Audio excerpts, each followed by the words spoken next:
السلام علیکم۔ تمہارا یوں بے چین ہو جانا، تمہاری روح کا اللہ کے ذکر کو تلاش کرنا بھی ہو سکتا ہے۔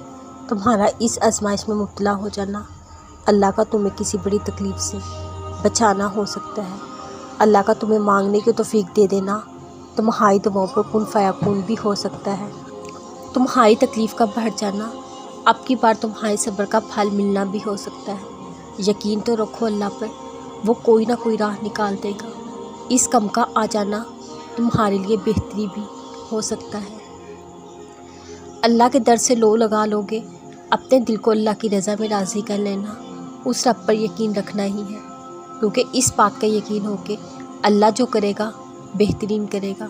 آپ اپنے معاملات اللہ کے سپرد کر کے مطمئن ہو جاتے ہیں، اس کی رضا میں سر جھکا دیتے ہیں۔ جو اللہ کی ہر رضا کو خوشی اور دل سے تسلیم کر لیتے ہیں، اللہ بھی پھر انہیں بے حساب رحمتوں نعمتوں سے نوازتا ہے، ان کے مقدر کو نکھار دیتا ہے۔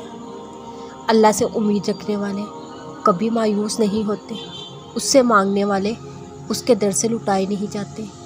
رکھو یقین اس کی رحمتوں پر، وہ عطا کرے گا تمہیں۔ صبر کی رسی تھامنے والے کبھی خالی ہاتھ نہیں رہتے۔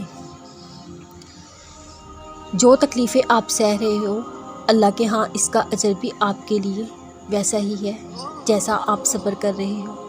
جتنا آپ کا اللہ پر توکل مضبوط ہوتا ہے، صبر اتنا گہرا ہوتا ہے۔ شاید تکلیف کی شدت بھی بڑھا دی جاتی ہے۔ آپ کے نزدیک شاید یہ آزمائش ہو، ہاں، لیکن یہ صرف آزمائش نہیں ہوتی، بلکہ اللہ آپ کو کسی خاص مقام سے نواز کے اپنے قریب رکھنا چاہتا ہو۔